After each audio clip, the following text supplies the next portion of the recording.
I want to thank everyone for coming out today, and I want to thank Ms. Tyrell and Mr. Perano for inviting me to speak today, and thank you to the student council members for putting all this work together. We are here today to honor our veterans, and I want to thank all of our veterans for their service to our great country. I grew up in Orland Park, and like many of the students you see here today, I went to Center, Park, and Orland Junior High. It is my honor to be invited to speak to my alma mater, Sandburg High School. While I finished my last year of high school in Arizona, I was and always will be an Eagle. Aside from being an Eagle and your mayor, I am also a veteran of the U.S. Air Force, where I flew the F-15E Strike Eagle. This included 3 tours of duty in the Middle East during Desert Storm and Southern Watch, and included about 45 combat sorties. I can promise you that in 1984, neither I nor my classmates would have envisioned that I would be speaking at Sandburg 35 years later as your mayor. I can also promise you that the foundation laid at Sandburg was critical to my future success. It was the values that I learned in Orland Park from my parents, my coaches, and my teachers that drove me to serve. Based on my experiences, coming from Orland Park and Sandburg High Schools makes your future very bright, and nothing is out of reach. I can tell you that nothing screams future F-15E combat veteran and mayor like mathletes and varsity golf. This summer, I visited Hawaii and Pearl Harbor for the first time. It is there that 2,403 Americans were killed on December 7, 1941. You cannot help but be moved by the Arizona Memorial, where 1,102 men still remain entombed. From there, I went to the Pearl Harbor airfield, where you can still see bullet holes from the attack in the walls and the windows. As someone who flew in the Air Force, looking out over that airfield, I can only imagine the horror and terror of that early morning attack. Finally, I visited the USS Missouri, where the Japanese surrendered September 2nd, 1945, ending World War II. This was due to the efforts of Americans that came together after we were attacked at Pearl Harbor. In all, over 16 million American men and women served in World War II. In total, that was 15% of our population. Compare that to only 0.4% of our population serving at this moment today. I reflected on the Missouri, which was commissioned in 1944 and finally decommissioned in 1992.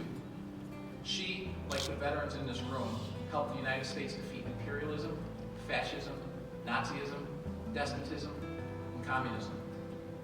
As veterans, we all took an oath of office. It is our veterans, bound by this oath, that brought the country together, has held this country together, and has kept us and the world safe from the forces that want to tear us apart. An anonymous quote from the 1970s says it better than I ever could. War is an ugly thing, but not the ugliest of things. The decayed and degraded state of moral and patriotic feeling which thinks that nothing is worth war is much worse. A man who has nothing for which he is willing to fight, nothing he cares about more than his own personal safety, is a miserable creature who has no chance of being free unless made and kept so by the exertions of better men than himself. Today, I ask all of you to take the time to talk to students so they can listen and learn from our veterans. You represent the best of the United States of America, which is the greatest country in the history of the world and remains the greatest force for good in the world. Trust me, they are never too old to learn. You're never too old to learn something from a grizzled old war vet. Well, it might cause me to run a little over the time that we have here. I will tell you one story about my flight with Colonel Bull Baker, who was an old grizzled war veteran. This flight was my last flight in the F-15E Strike Eagle training course, where we get to take everything we've learned and go fly all the way up from Arizona to Idaho. We get to refuel, go into a low level, get jumped by adversary air, and then drop live bombs for the first time, and then fly back home. So I was paired with Colonel Bull Baker. I was a second lieutenant. So by nature, I was already scared to death because I'm flying with a full-bird colonel, who I'd never met. Not to mention, the name Bull was well-earned because he was a very large man. So here I am at 24 years old, scared to death because he's a colonel, scared to death because he has me by about 80 pounds. So we go sit through our briefing, we go into our crew briefing, and he said, Lieutenant, I know what you've been trained to do. He said, and that is, if we have to eject from the airplane, you punch us both out. And he said, punch yourself out. I'm riding it in. So now I'm flying with someone I'm scared of, and he's nuts. And I looked at him, I said, sir, with a question mark. And he said, well, you see, I punched out twice.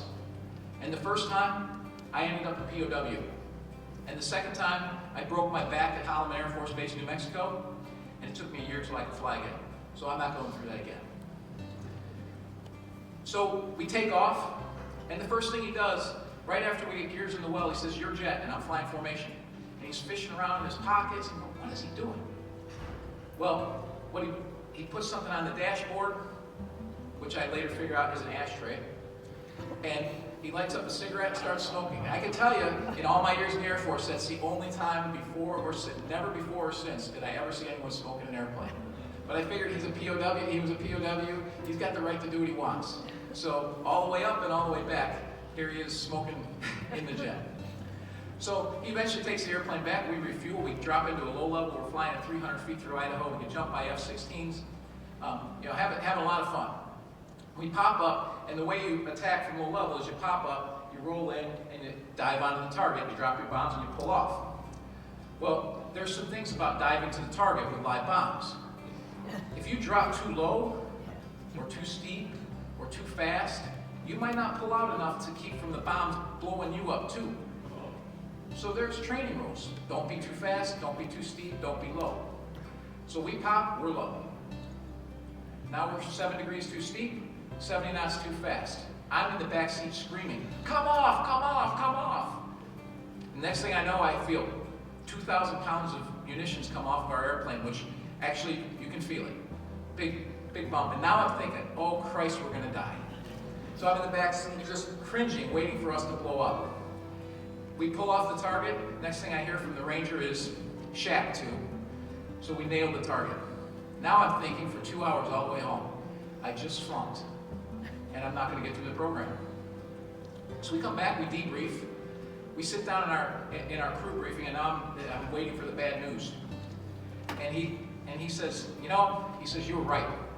He said, we were too low, we were too steep, and we were too fast. And everything you said was right. But I've been down the chute 3,000 times, and it looked good. Says, you're a great young wizzo, gave me the best grade I could get, and on my merry way I went.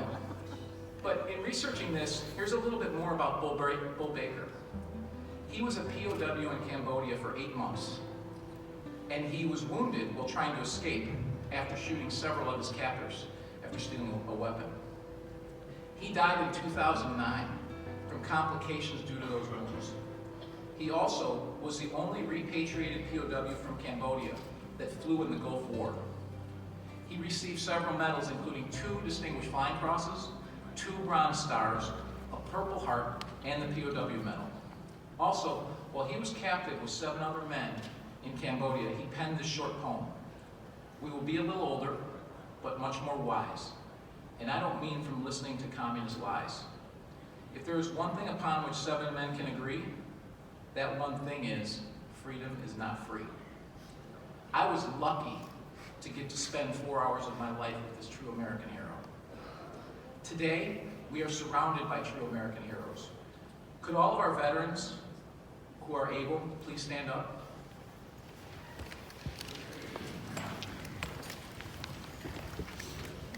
Today, I join all of us in this room by giving you the recognition you deserve and to thank all of you for your service for keeping the United States of America safe and strong. Thank you.